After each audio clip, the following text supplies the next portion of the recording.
अस्सलामुअलैकुम दोस्तों, क्या हाल चाल है। पंजाबी और सराकी वीडियो रिकॉर्ड हो रही है जी। उमर भाई सराकी बोलणगे और मैं जिन्ना हो सका पंजाबी।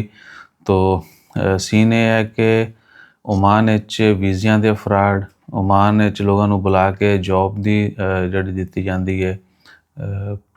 पंजाबी की बोलांगे, जॉब दी तसलियाँ या जॉब के ख्वाब जोड़े दिखाए जाते लारे हैं, लारे। ठीक है। और ओमान बुला के अगे दूसरे मुल्कों का सारा काम ठीक है हो जाता है, लेकिन अजकल के हालात के मुताबिक जरा ना काफ़ी सख्तियाँ ओमान भी ने।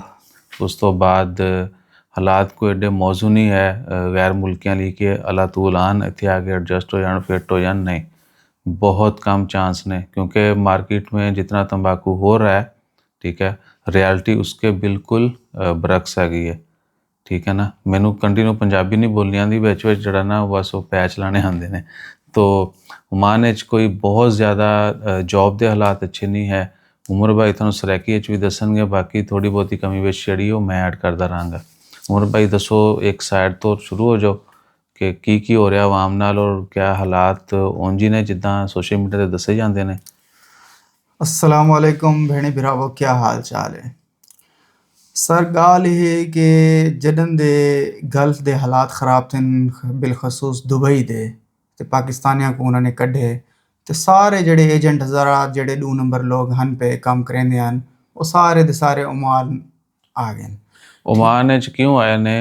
क्योंकि ओ ओमान थोड़ा डेवलपिंग कंट्री है और यहाँ स्कोप है काम का, लेकिन उस लेवल का नहीं जो बाकी मुल्कों में, सऊदी को या जिस तरह यूएई में है, वो वाला सीन नहीं है। बहरहाल उत्थों उन्हों का काम मुक्के वो इत्था चांदी लावण आ गए अपनी।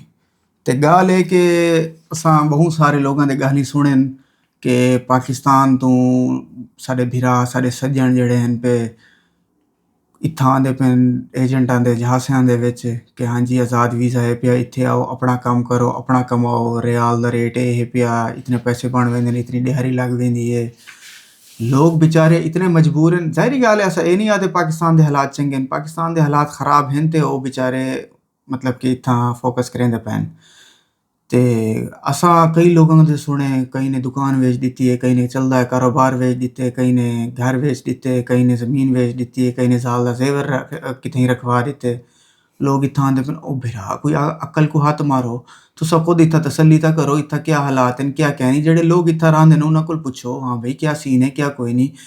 तुसां जेह्ड़ा आज़ाद वीज़े दे एजेंट दे जहान से आके इत्थां आ वेंदे हो, इत्थां तकूं ओह् छॾेंदे न वीज़ा सस्ता ॾेई ॾेंदे न, इत्थां आ वेंदे न भाई इत्थां। सस्ता भी नहीं देंगे वो आपको। ਉਹ ਕੁਝ ਭਰਾ ਸਾਡੇ ਹਨ ਜਿਹੜੇ ਬਹੁ ਹਜ਼ਾਰ ਰਿਆਲ ਭਰ ਕੇ ਆਂਦੇ ਪਏ ਨੇ ਥਾਂ। अयवा, ਅੱਛਾ ਤੇ ਵੀਜ਼ਾ ਜਿਹੜਾ ਹੈ ਉਹ ਘਾਟੇ ਪਿਆ, ਉਹ ਬਾਹਰ ਦਾ ਰੇਟ ਅਸਾਂ डिस्कस नहीं करेंगे, वो अच्छी गाल का है नहीं। नहीं डिस्कस करने का क्या है। वीज़ा देखें, आप कोई भी वीज़ा कहीं पे भी करते हैं ना, वीज़ा की 100% फीस तो थोड़ा खर्चा होता है 400 रियाल। 400 रियाल वीज़ा थोड़ा परमिट बताका मैडिकल हर चीज़ रेडी हो जाती है। अगर लेकिन क्या है कि मार्केट में 500-700 रेट इन्ना चलता पे है। ठीक है ना। आज़ाद वीज़ा जिसको नाम दिया जाता है, तो आज़ाद होंदा नहीं है कोई भी। आप किसी ना किसी स्पॉन्सर नहीं देना है, वो आपकी रिस्पॉन्सिबिलिटी लेगा। जिस तरह हमने आपसे भी कुछ अर्सा पहले शेयर किया था कि भाई अगर आपको बहुत रेयर केस में कोई मजबूरी हैगी है और आपका इधर काम आपको मिल रहा है, सिर्फ वीज़ा का मसला है, तो वी कैन हेल्प। और हमारी तरफ से 100% सपोर्ट होती है। लेकिन हम भी कितने लोगों को कर पाएंगे, और जेन्युइन केस कितने होते हैं? चंद बलगाल है कि जेह्ड़े भरा इत्थां आवेंदे न, इत्थां जो। आवन तो बाद कम नहीं कर सकदे। ਉਹ ਜਿੱਥਾਂ अयवा, ਕੰਮ ਕरेंदे ही हैं उत्थां छापा पाए वेंदे मिनिस्ट्री दा, मिनिस्ट्री ऑफ लेबर दा। ਉਹ छापा पाਉਂਦੇ ਤਾਂ 300 ਰਿਆਲ ਜਿਹੜਾ ਬੰਦਾ ਕੰਮ ਕਰੇਂਦਾ ਪਿਆ ਉਹ ਫਾਈਨ ਹੈ, ਜਿਹੜੇ ਬੰਦੇ ਦੇ ਵੀਜ਼ੇ ਤੇ ਬੰਦਾ ਆਇਆ 1000 ਰਿਆਲ ਉਹ ਫਾਈਨ ਹੈ जेल। ਤੇ 6 ਮਹੀਨੇ ਦੀ ਜੇਲ੍ਹ ਹੈ ਜਿਹੜਾ ਬੰਦਾ ਕੰਮ ਕਰੇਂਦਾ ਪਿਆ। ਹੁਣ ਦੱਸੋ ਇੱਥਾਂ ਤੁਸੀਂ ਕਿਵੇਂ ਕੰਮ करे सो भाई। यानी अगर आप आते हैं ना, तो ये नहीं कि आते उसी काम ते लग जाना है और बगैर किसी टेंशन के लग जाना। नहीं, ਜਿਹਦੇ ਨਾਲ काम कर रहे हो, जिसने थानू वीज़ा दिता है, उन्होंने दोनों का एग्रीमेंट होना ज़रूरी है। ये सारी इन्फॉर्मेशन आपसे उर्दू में बाकी बहुत सारी वीडियोस में शेयर कर चुके हैं पहले। तो पंजाबी सराइकी करने का मकसद है, बहुत सारे लोग हैं वो कहते भाएं सानू पंजाबी चीज़ समझाओ। ठीक है ना। बहुत सारे लोग हैं ने जड़े सराइकी ने, ਜਿਹੜੇ ਸਾਡੇ ਵਸੇਬ ਦੇ तो ਲੋग हैं वसेब पे के लोग ने, उनकी रिक्वेस्ट के ऊपर ये वीडियो बनाई जा रही है। सो सीन ये हैगा कि एग्रीमेंट लाजमी होता है। एग्रीमेंट हर बंदा नहीं करता, क्योंकि अक्सरीत ने तो वीज़े बेचे होंगे ने। अज उमर ने कंपनी बनाई, 5-10 वीज़े कड्ढे, कंपनी बुला करती, लोग जड़े आके जलील होंदे रहन, कोई टेंशन नहीं, उसने अपने पैसे ले लेने, उन्हें को किसी को 500 लिया, किसी को 1000 ਅੱਛਾ लिया। ਵਾਲੀ ਦੇ ਉੱਤੇ ਇੱਕ ਬਹੀ ਗੱਲ ਹੈ ਪਈ, ਅਗਰ ਕੋਈ ਬੰਦਾ ਕੰਮ ਕਰੇਂਦਾ ਹੀ ਵੀ ਹੈ ਨਾ ਤੇ ਅਗਲੇ ਬੰਦੇ ਦੀ ਕੰਪਨੀ ਬਲੌਕ ਕਿਆ ਨਹੀਂ ਥਈ, ਓਵਰ ਬਲੈਕਮੇਲਿੰਗ ਤੇ ਆਵੇਂ ਨੇ, ਹਾਂਜੀ ਅਈਵਾ। ਇਤਨੇ ਪੈਸੇ ਦਿਓ, 50 ਰਿਆਲ ਮਹੀਨਾ ਦਿਓ, 100 ਰਿਆਲ ਮਹੀਨਾ ਦਿਓ, ਬਲ ਤੁਸੀਂ ਕੰਮ ਕਰ ਸਕਦੇ ਹੋ, ਨਹੀਂ ਤਾਂ ਮੈਂ ਤੁਹਾਡੀ ਰਿਪੋਰਟ ਕਰੇਨਾ। ਉਹ ਬੰਦਾ ਮਰਦਾ ਕਿੱਥਾਂ ਨਾ ਕਰਦੇ, ਉਹ ਬੰਦਾ ਪੈਸੇ ਭਰੇਂਦੇ, ਉਹ ਪੈਸੇ ਜਲੇ ਭਰੇਂਦੇ ਤਾਂ ਉਹ ਕਮੇਂਦਾ ਕਿੱਥਾਂ ਹੈ, ਉਹ 200-300 ਰਿਆਲ ਕਮੇਂਦੇ, 150-100 ਜਿਹੜਾ ਦੇ ਦਿੰਦੇ ਏਜੰਟ ਕੋ, ਜਾਂ ਜਿਹੜਾ ਮਤਲਬ ਹੁੰਦਾ ਬੰਦਾ ਹੁੰਦੇ ਅਰਬਾਬ ਜਿਹਦੇ ਥਰੂ ਉਹ ਕੰਪਨੀ ਤੋਂ ਆਂਦੇ। ਬਹਰਹਾਲ ਤੇ ਹਾਂ ਜਿਹੜਾ ਸਨਅਤ ਆਫਿਸ ਦਾ ਫਰਾਡ ਚੱਲਦਾ ਪਿਆ ਹੈ, ਸਨਅਤ ਆਫਿਸ ਦੇ ਉੱਤੇ ਪਿਆ ਕਿ ਜੀ ਹਾਂਜੀ ਇੱਥਾਂ ਆਓ, ਸਨਅਤ ਆਫਿਸ 'ਚ ਕੰਮ ਹੈ ਪਿਆ, ਉਹ ਸਨਅਤ ਆਫਿਸ ਹੈ ਮੇਰਾ ਭਰਾ ਸਿਰਫ ओमानी ਕੰਮ ਕरेंदे न, ਤੇ ओमानियां ਦੇ ਵਾਸਤੇ ਹੀ ਕਾਫੀ ਮੁਸ਼ਕਿਲ ਥੀ ਆ ਪਈ ਇੰਟਮ ਸਨਅਤ ਆਫਿਸ ਇਤਨੇ ਹਨ ਪਏ। ਤੇ ਤੁਸੀਂ ਕਿਵੇਂ ਸਮਝਦੇ ਹੋ ਕਿ ਇੱਥੇ ਸਨਅਤ ਆਫਿਸ 'ਚ ਤਾਕੂ ਨੌਕਰੀਆਂ ਲੱਭਦੇ ਸਨ? सनद ऑफिस ते या होर इस तरह के बहुत सारे फील्ड ने, वो इसलिए कहते हैं कि सनद ऑफिस अगर आप ऑनलाइन भी सर्च करेंगे ना, थानू इन्ने नज़र आएंगे, और देखने वाला जो ज़रूरतमंद भी है वो यही समझेगा कि पायन काम बड़े ने। सनद ऑफिस देखें ओमान में, ये सनद ऑफिस, जिस तरह रूवी एच जैन दियाँ शॉपां ने ना 10-12, उसी तरह आपको ऑनलाइन जो सनद ऑफिस सर्च करेंगे ओमान में, एक के साथ एक नज़र आएगा।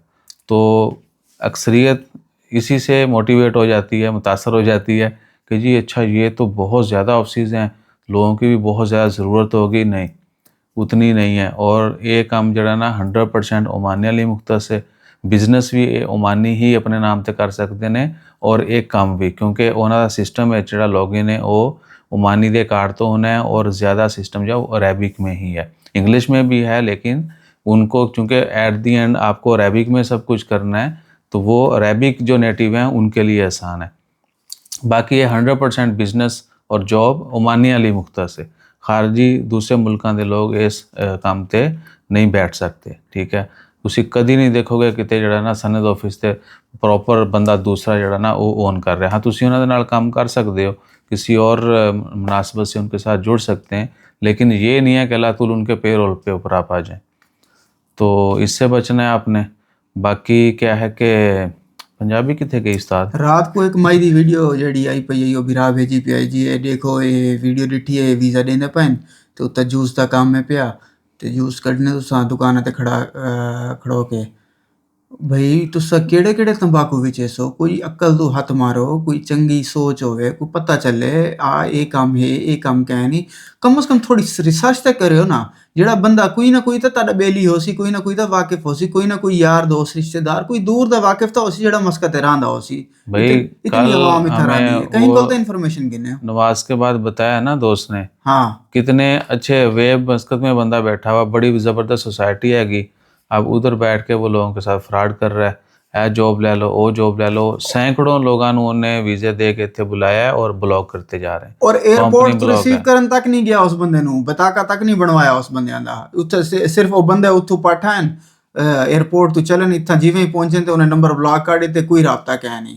ਇਹ ਇੱਥੋਂ ਦੇ ਹਾਲਾਤ ਹਨ ਪਏ, ਮਤਲਬ ਏਜੰਟ ਇਤਨੀ ਹਾਈ ਪ੍ਰੋਫਾਈਲ ਤੇ ਬਣ ਕੇ ਕੰਮ ਕਰੇ ਪੈਣ, ਉਹਨਾਂ ਨੂੰ ਪਤਾ ਹੈ ਨਾ ਸਾਡੀ ਚਾਂਦੀ ਲੱਗ ਗਈ ਹੈ, ਪਾਕਿਸਤਾਨ ਨੇ ਆਵਣੇ ਇੱਥਾਂ, ਉਹ ਰਿਆਲ ਦਾ ਰੇਟ ਦੇ ਪੈਣ ਸਿਰਫ, ਉਹ ਰਿਆਲ ਹੈ ਪਿਆ ਉੱਥਾਂ ਜੀ 700 ਰੁਪਏ ਦਾ। ये एक्सप्लेन करो ना कि मैक्सिमम कोशिश करें, जिन्नी ज़्यादा से ज़्यादा जड़ा ना हिम्मत कर सकते हो, कोशिश कर सकते हो कि कोई थानू जॉब का लालच दे रहा, या थानू वैसे कोई ऑफ़र लेटर मिल रहा, बहुत सारे लोग ऑनलाइन अप्लाई करते हैं, ऑफ़र लेटर भी मिलता है, उसका मतलब ये नहीं है कि ओरिजिनल हैगा, वो फेक होंगे ने। ਉਹਨੂੰ ਵੈਰੀਫਾਈ ਕਰਿਓ। ਵੈਰੀਫਾਈ ਕਰੋ। ਇੱਧਰ ਓਮਾਨ ਵਿੱਚ ਕਿਸੇ ਨਾ ਕਿਸੇ ਨੂੰ ਬੋਲੋ, ਉਹ ਤੁਹਾਨੂੰ ਜਿਹੜਾ ਨਾ ਉਹ ਚੈੱਕ ਕਰਕੇ ਦੱਸੇਗਾ, ਉਸ ਕੰਪਨੀ ਨੂੰ ਚੈੱਕ ਕਰਕੇ ਦੱਸੇਗਾ, ਕਾਲ ਕਰੋ ਉਸ ਕੰਪਨੀ ਨੂੰ, ਠੀਕ ਹੈ, ਕਿ ਜੀ ਇਹ ਸੀਨ है कि ਤੁਹਾਡਾ ही ऑफर लेटर है। ये ना हो कि आप हल्की सी जो हिम्मत है वो ना करें और उसके बाद बड़ा बवाल खड़ा हो जाए। यार ज़्यादा तारे कोल कुछ नहीं थींदा ना, कहीं कोल इन्फॉर्मेशन नहीं निकलती तारे कोल, तुसा सिर्फ ईसा भाई कॉल करके पूछ गिनो, ये ताकू हर शायद रिप्लाई करे सन, फेसबुक, टिकटॉक, व्हाट्सएप, इवन के हर जगह तुसा ईसा भाई नाल कांटेक्ट कर सकते हो। लिख के मैसेज करना है और जो भी डिटेल है वो पूरी आपने बतानी है। हाँ वॉइस मैसेज का जो है हाई होला का रिप्लाई जितना नहीं तुसा 7-8 लाख रुपए भरने हो, उत्था कोई 100-200 रुपए की कॉल करके पूछ गिनो, हाँ भीरा ए सीन है, ए लेटर है, ए असा ताकू पूरी इन्फॉर्मेशन देसूँ, वेरीफाई कर रहा रेसूँ, बंदे ठीक हैं कोई ना, कंपनी कॉल चले वेसूँ, कंपनी को फ़ोन कर देसूँ, ताकू पूरी तसल्ली देसूँ मेरा भीरा ही में पैसे ना गालो अपने। सो वीडियो काफ़ी लंबी हो गई है जी, और इसी वीडियो को दोबारा भी एक उर्दू में बनाएंगे, थोड़ा मज़ीद बेहतर करके भी।